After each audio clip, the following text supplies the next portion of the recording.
A ver, si hay un libro en la historia antigua que es fascinante, pero a la vez bastante turbulento, ese es el libro de Jueces.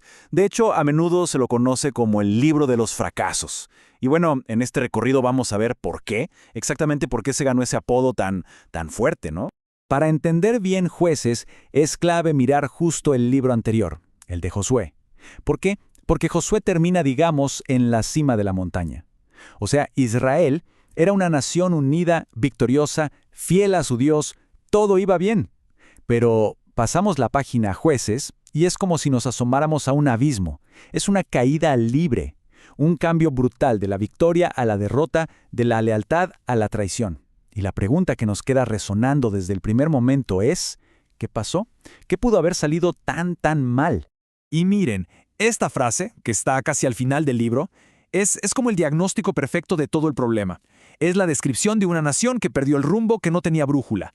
Imaginen esto, sin un liderazgo claro, sin un norte moral que todos compartieran, la sociedad, bueno, se vino abajo. Se convirtió en un caos donde la única ley era lo que a cada uno le parecía.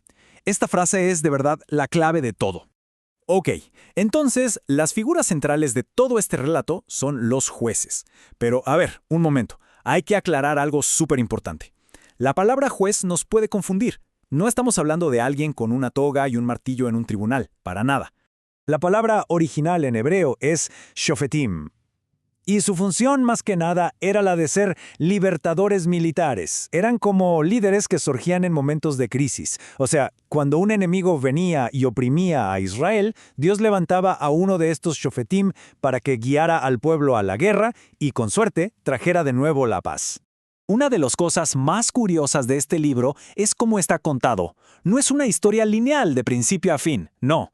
Es más bien un ciclo, un patrón que se repite y se repite una y otra vez, casi como una espiral que va cayendo. Y entender este patrón, este ciclo, es la clave para entender todo lo que vivió Israel en ese tiempo. Y ese es el patrón, fíjense. Todo empieza bien, con un tiempo de reposo, de paz, ¿no? Generalmente después de haber ganado una batalla.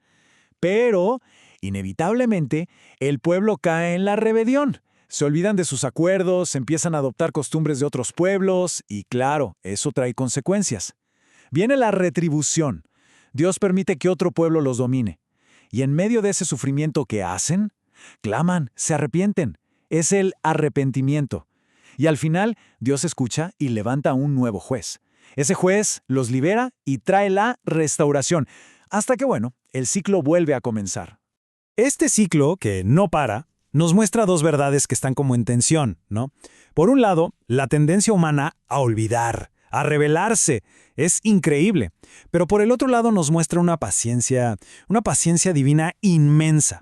Porque a pesar de todo, de la infidelidad, cada vez que el pueblo clamaba, Dios respondía, una y otra vez.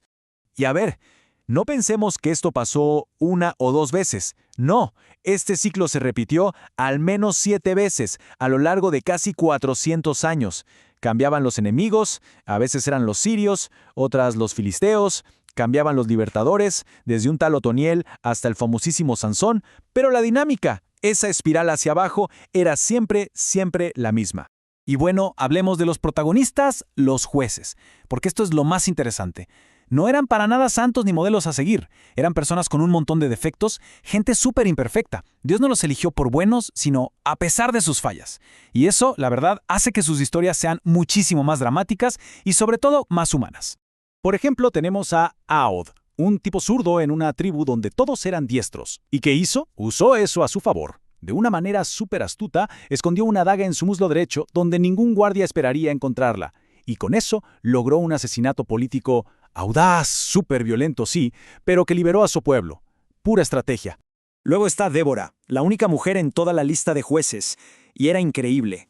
No solo líder, sino también profetisa. La gente iba a buscarla para que les diera consejo bajo una palmera, y cuando el general de su propio ejército tuvo miedo de ir a la guerra, ¿qué hizo ella? Fue con él, al frente de batalla. Demostró una fe y una autoridad que sinceramente dejó en evidencia a muchos hombres de su época. También está la historia de Gedeón. Un hombre que, al principio, se la pasaba escondido por puro miedo, y que le pidió a Dios un montón de señales para asegurarse de que el llamado era real. Era súper inseguro. Pero a pesar de todo eso, se convirtió en un líder valiente que, y esto es increíble, derrotó a un ejército gigante con solo 300 hombres. Una locura. Y claro, no podemos olvidarnos de Sansón, quizás el más famoso, pero también el más trágico. Tiene una fuerza descomunal, un don divino, pero la desperdició toda. Se dejó llevar por sus pasiones, tomó una mala decisión tras otra. Su vida es el ejemplo perfecto de cómo un potencial enorme se puede ir a la basura por falta de carácter, por falta de dominio propio. Ok, entonces, ¿cuál es la gran lección de todo esto? Porque el libro no es solo una lista de ciclos que se repiten sin más, no. Hay una dirección muy clara en la historia, y lamentablemente esa dirección es siempre para abajo. El caos no solo vuelve, sino que cada vez es peor, se va intensificando. Esto se ve clarísimo. Al principio del libro vemos a las tribus de Israel peleando contra enemigos de afuera. A veces ganaban, a veces no. Pero al final del libro, la cosa se pone mucho más oscura. Termina con los capítulos más violentos de todos, con una guerra civil horrible, las tribus matándose entre ellas. Esa anarquía moral que tenían por dentro, al final, los llevó al colapso total como sociedad. Y hay una frase que se repite 4 veces en los últimos capítulos. Es como un eco, un estribillo que te dice cuál es la raíz de todo el problema. La falta de un liderazgo central, de alguien que unificara y pusiera orden, se presenta como la causa del desastre. Ese vacío de poder fue lo que permitió que el caos se apoderara de todo. Y así, el libro de Jueces nos deja con una pregunta que, la verdad, sigue resonando hasta hoy. Pensemos en esto. Si cada persona hace lo que le parece correcto, sin más, entonces, ¿quién decide lo que de verdad es correcto? Es una advertencia de hace miles de años sobre el liderazgo, sobre la moral y sobre el caos, que sinceramente es tan relevante hoy como lo fue en aquel entonces.